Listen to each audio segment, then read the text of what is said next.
Bonjour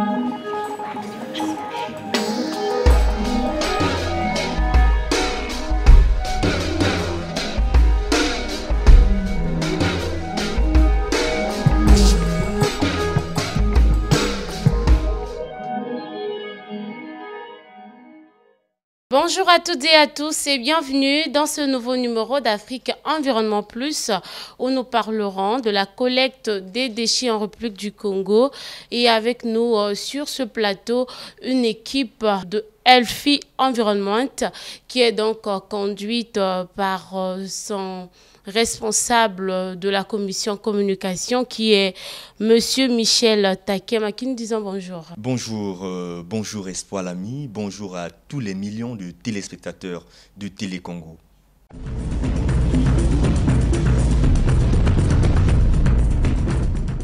Une fois de plus, bonjour.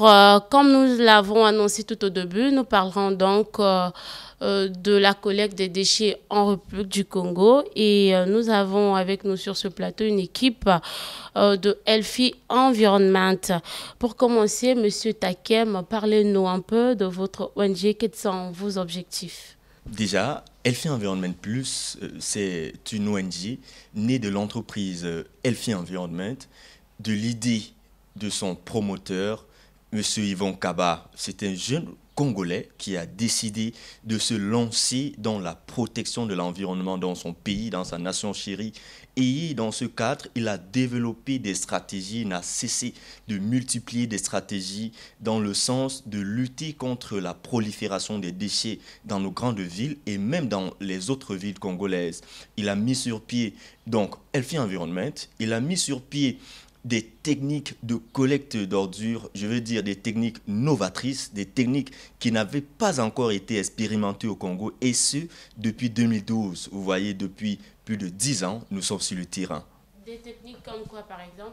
Déjà, comme première technique novatrice, nous mettons le service de collecte des déchets au service de la population. Donc, contrairement à la situation actuelle où les populations sont au service des sociétés de collecte et de déchets, c'est-à-dire on demande aux populations de transporter eux-mêmes leurs ordures pour aller déposer sur les artères principales où on a justement disposé des bacs à ordures, ce qui fait que par conséquent, comme conséquence directe, on a les grandes artères qui sont devenues de véritables dépotoirs d'ordures. Donc, contrairement à ça, Elfi Environment va à la rencontre des populations. Elfi Environment toque les portes des ménages pour collecter les déchets dès la base. Pas seulement les ménages, mais également les entreprises. Ça, c'est déjà dans la méthode. Ensuite, Elfi Environment se dote du matériel technique, des ressources matérielles à la pointe de la technologie, ce qui permet que lors de la collecte des déchets dans les zones urbaines, au lieu d'avoir des personnes, des citoyens qui doivent balayer le sable sur le soleil et sous la pluie, Elfi Environment a plutôt des appareils sophistiqués qui balayent, qui collectent de manière, je vais dire de manière moderne, les déchets dans les centres-villes. Et aussi dans les zones reculées, Elfi Environment a décidé de diversifier sa flotte automobile et sa flotte matérielle. On a des pousses, on va jusqu'aux pousses pour arriver dans les zones assez reculées, que ce soit à Pointe-Noire, que ce soit à Brazzaville, où on a des quartiers comme Talangaï, des quartiers comme Mikalou, il y a des zones inaccessibles par véhicule. Eh bien, Elfi Environment arrive dans ces zones grâce à d'autres moyens disposés et habilités à cela.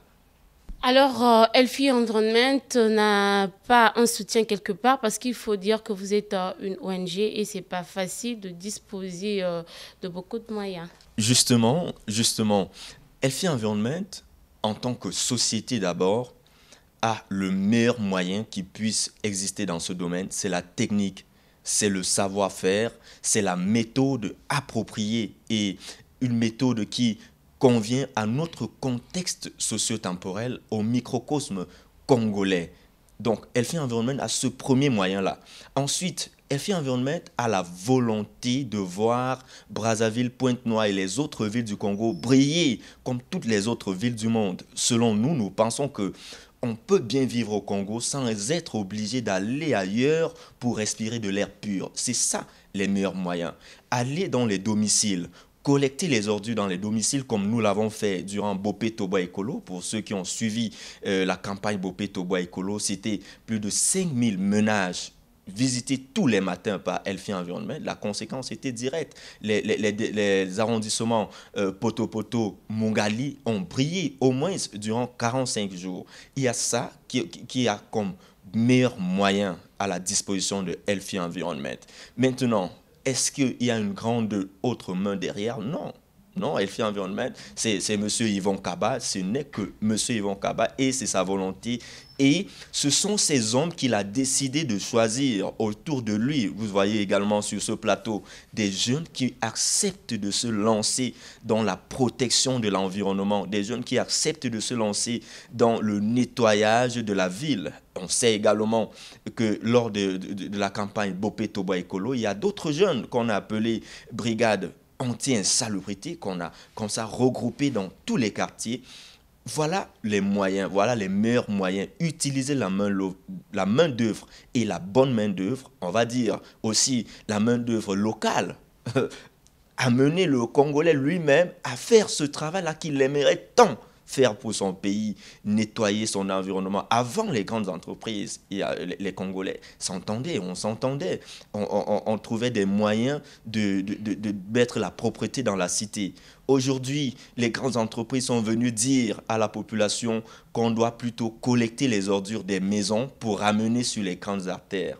Mais Elfi Environnement, avec son meilleur moyen qui est la méthode et la stratégie appropriée, vient dire aux populations, eh bien, nous vous donnons des bacs à ordures avec même système de tri sélectif pour vous permettre de bien gérer vos déchets. Et puis, nous venons chez vous, nous prenons vos ordures, vous n'avez plus à vous déplacer avec, nous venons collecter à la maison.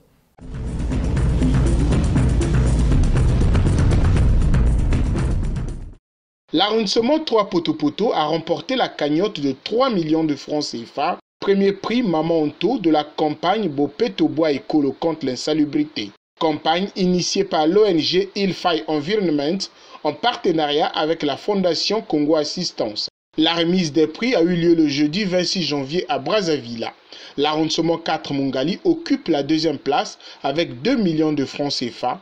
Quant à l'arrondissement 9 Djiri, il se console avec 1 million de francs CFA. Il s'agit de 3 arrondissements que nous avions présélectionnés. Pas nous, ce n'est pas un choix, mais ces arrondissements ont été éligibles au challenge Bopé Toboa Écolo. Ils ont répondu et ils ont accepté parce que c'est un travail qui consiste d'aller sur le terrain. Ces arrondissements, de par leurs autorités, ont accepté de retrousser les manches, de descendre sur le terrain et de travailler.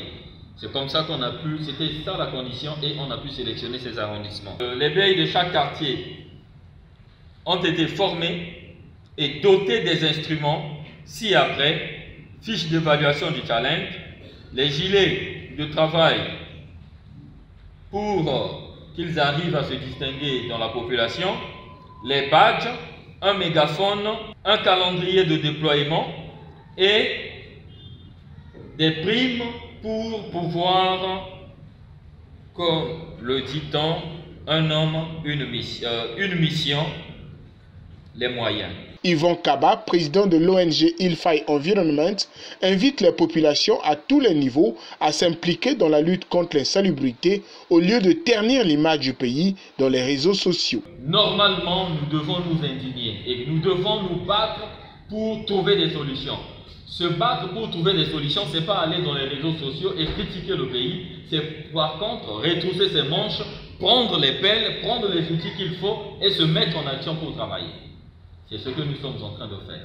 En dehors des opérations de nettoyage des artères de la ville de Brazzaville, la campagne de lutte contre l'insalubrité dénommée Bopé Toboa Écolo consistait aussi à la distribution de plus de 1000 bacs et collecte systématique des ordures auprès des ménages et écoles ayant adhéré à ce programme. Bien que la campagne a pris fin, la lutte contre l'insalubrité doit se poursuivre, a conclu Yvon Kaba.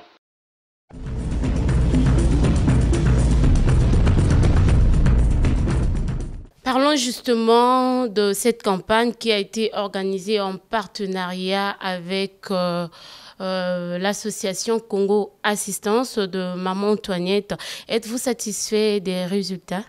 Mais oui, je dirais que nous sommes pour l'instant satisfaits des résultats. Et même la Fondation Congo Assistance a été satisfaite des résultats. Pourquoi? On a parlé tout à l'heure de 5000 ménages visités tous les jours. Dans ces 5000 ménages où on a collecté les ordures, ça c'est d'un. Au moins ces 5000 ménages ont appris une nouvelle manière de gérer leurs déchets. De deux, durant la période ciblée, nous avons vu notre ville au moins briller. Tous les points noirs qui existaient sur, par exemple, l'avenue de la Paix, tous les points noirs qui étaient sur la rue Lénine, pour ceux qui sont habitués de ces coins-là, au moins pendant les 45 jours allant du 4 décembre au 15 janvier, étaient décongestionnés. C'était propre. On ne voyait que des bacs qui étaient, entre guillemets, déjà devenus inutiles parce que les déchets étant collectés depuis la base. Oui, aussi, nous sommes satisfaits de la campagne. Pourquoi? Parce que dans tous les quartiers, on a eu des brigades anti-insalubrité ou constituées de plus de 10 jeunes par quartier parfois. Et ces jeunes-là, on les a formés dans la gestion des déchets. Les chefs des quartiers, des départements, je veux dire des arrondissements où nous avons travaillé, ont été formés dans la gestion des déchets. Et ensuite, on a fait quelque chose de nouveau. On a primé le meilleur quartier, le quartier le plus propre qui était le quartier qui était à Poto-Poto, on va dire dans l'arrondissement 3, Poto-Poto. Eh bien, on a fait ce travail pour la patrie et on en est content. Maintenant, on ne peut pas dire qu'on est à 100% content. Pourquoi? Parce qu'on aurait bien voulu faire ce travail pour tout le département de Brazzaville. On aurait bien voulu faire ce travail pour tout le Congo et nous sommes engagés à le faire. Toujours en ce qui concerne cette campagne, il a été question de primer aussi les écoles les plus salubres de la ville capitale, mais malheureusement, lors de la cérémonie de clôture, c'est pas ce qu'on a trouvé. Eh bien, l'émulation inter-école pour primer les meilleures écoles en termes d'hygiène et de salubrité continue. Nous continuons à suivre les écoles parce qu'on s'est rendu compte qu'en se limitant en janvier, pourtant l'année scolaire va aller jusqu'après le mois de juin. Alors c'était mieux et c'est mieux de continuer à les suivre, continuer à les sensibiliser. Donc c'est en cours. Donc, nous allons marquer une petite pause en suivant une série de reportages sur les voyages qu'a effectué le président de la République récemment dans la ville d'Oyo, dans le département de la Cuvette, ainsi que dans la ville de Pointe-Noire.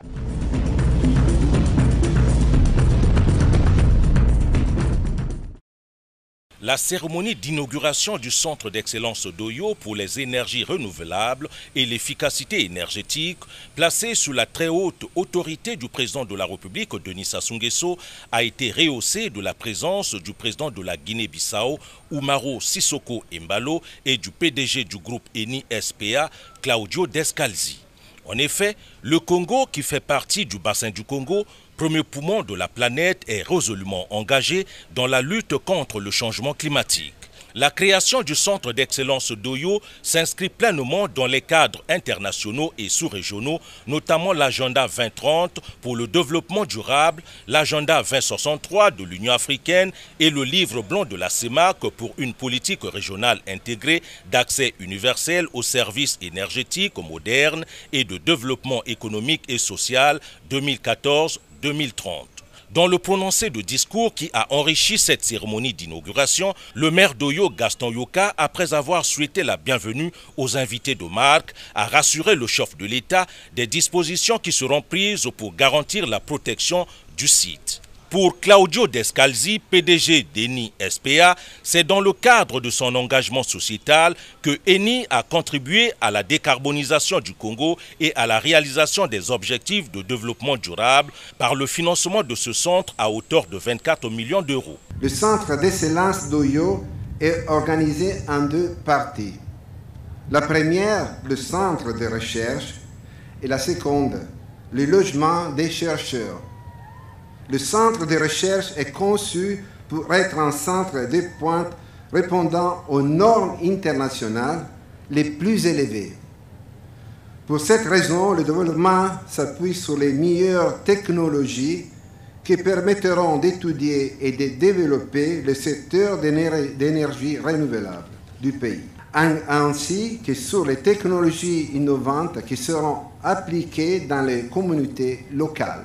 La mission principale du Centre d'excellence d'Oyo est de promouvoir et d'entreprendre des projets et des recherches appliquées en relation avec les énergies renouvelables et l'efficacité énergétique et les domaines connexes dans l'intérêt de contribuer à la création d'un marché de l'énergie durable, intégré et inclusif, tout en soutenant les chercheurs locaux et internationaux ainsi que le renforcement des capacités institutionnelles au Congo et dans la sous-région. Pour Raymond Tavares, représentant de l'ONUDI en Afrique centrale, l'ONUDI, organisation initiative du programme de réseau mondial de centres régionaux pour l'énergie durable, mettra en place un modèle de soutien technique pour la conceptualisation et l'opérationnalisation du centre d'excellence d'Oyo au cours de ses 5 premières années de fonctionnement. Enfin, la ministre de l'Enseignement supérieur, Edith Delphine Emmanuel, a dans son discours souligné que la présence du président Denis Sassou Nguesso en ce lieu témoigne de son engagement pris dans son projet de société, ensemble poursuivant la marche de promouvoir le développement durable au moyen de la recherche scientifique. L'inauguration du centre d'excellence d'Oyo, ce jour, nous permet de témoigner de la place cardinale de l'énergie dans les sociétés humaines et ainsi de déclamer l'éloge de l'énergie. L'autre temps fort de cette cérémonie d'inauguration a été la décoration par le président de la République d'un échantillon de personnalités qui ont contribué à la réussite du projet au grade de chevalier, officier et de commandeur. Après la décoration, le président de la République a procédé à la coupure du ruban symbolique marquant l'inauguration du centre d'excellence d'Oyo pour les énergies renouvelables et l'efficacité énergétique. Une photo de famille a immortalisé l'événement.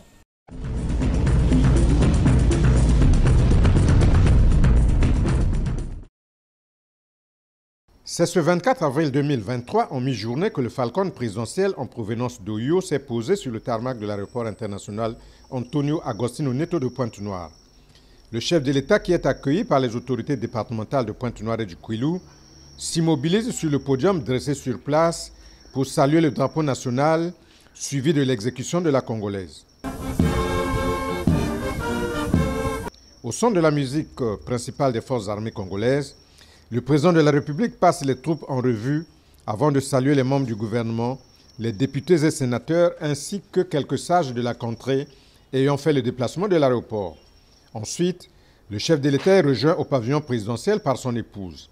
Ayant pris place dans une voiture décapotable, le couple présidentiel a eu droit à un imposant bain de foule digne des grandes réceptions réservées aux autorités de marque du côté de l'aérogare qui étaient pris d'assaut par les nombreux pontonégrins venus témoigner leur reconnaissance au président de la République pour ses multiples réalisations socio-économiques dans le département du Kwilu et de Pointe-Noire.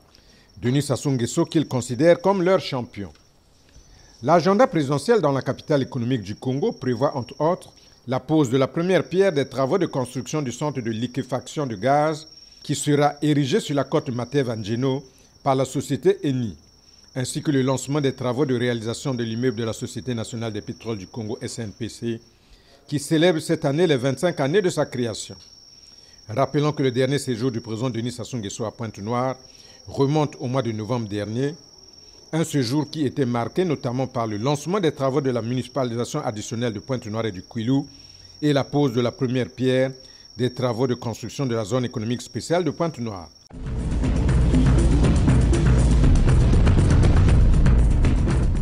Le monde n'a de cesse de s'urbaniser. Cette urbanisation soulève depuis toujours l'épineuse question de la gestion des eaux usées et pluviales. Donner à la population accès à des toilettes, collecter les eaux usées, maîtriser les eaux de pluie, traiter les eaux polluées avant leur rejet dans le milieu naturel, autant de défis que les acteurs de l'assainissement doivent relever chaque jour. Si des progrès ont été réalisés, la tâche reste immense de par la dynamique démographique de nombreuses villes africaines et asiatiques. L'accès à l'assainissement est un droit humain reconnu par les Nations Unies depuis sa résolution de juillet 2010. Mais paradoxalement, un décalage persiste entre la reconnaissance de l'assainissement comme droit fondamental et la difficulté à mettre en œuvre des politiques publiques efficaces en conséquence. En effet, la situation reste critique. Aujourd'hui, 4,2 milliards de personnes, soit 55% de la population mondiale, ne disposent pas de services d'assainissement gérés en toute sécurité. 90% des eaux usées des villes en développement sont rejetées dans l'environnement sans aucun traitement. Pourquoi est-il urgent d'agir dans ce secteur ? C'est d'abord un enjeu de santé publique. Chaque année, 830 000 personnes dans les pays en développement meurent à cause du manque d'assainissement, d'eau et d'hygiène. La diarrhée reste encore un facteur majeur de mortalité, bien qu'en grande partie évitable. Un manque d'assainissement de qualité entretient aussi le cercle vicieux entre maladie et pauvreté. Outre les enjeux de santé publique, un manque d'assainissement nuit aussi à l'éducation, avec 400 millions de jours d'école perdus chaque année. WaterAid estime également qu'une femme ou fille sur 3 dans le monde perd sa dignité et s'expose à des risques d'agression sexuelle car elle n'a pas d'endroit sûr pour aller aux toilettes. L'enjeu est aussi environnemental, avec la dégradation de masse d'eau en milieu urbain qui entretient la précarité, la dégradation du capital écologique et les nuisances. Enfin, les pertes dues à un manque d'accès à l'eau et à l'assainissement sont estimées à 228 milliards d'euros par an. Pourquoi est-il si difficile d'agir pour l'assainissement ? Les causes sont multiples. Tout d'abord, si la prise en charge des eaux usées est un sujet public, son succès dépend aussi de pratiques privées. Le changement de pratique est lent et complexe, car ce sujet est tabou et difficile à médiatiser. Ensuite, le secteur n'est pas porteur politiquement, et il est difficile d'en faire un sujet d'intérêt général. La faible demande des usagers et leur manque de consentement à payer contribuent à ce manque d'intérêt. L'assainissement est peu financé. Selon la Banque mondiale, 19,5 milliards de dollars par an seraient nécessaires pour étendre l'accès basique à l'assainissement et à l'hygiène à tous. L'assainissement a longtemps été pensé comme reposant sur le réseau centralisé, alors qu'il existe une diversité de solutions techniques comme les infrastructures non collectives ou les équipements semi-collectifs. Plusieurs modes de production du service coexistent, notamment dans les villes, impliquant une diversité d'organisations et d'institutions. Les solutions doivent être locales, adaptées au contexte et à la topographie des villes. Cette complexité pose la question de la coordination des acteurs du secteur et de l'échelle des gestions pertinentes de ces différents services.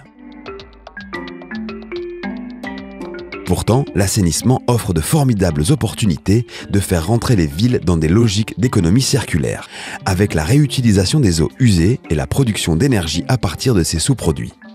Toutefois, la mise en œuvre de ces solutions techniques, commerciales et sociales ne suffit pas à faire émerger le sujet de l'assainissement comme un problème public dans les villes en développement.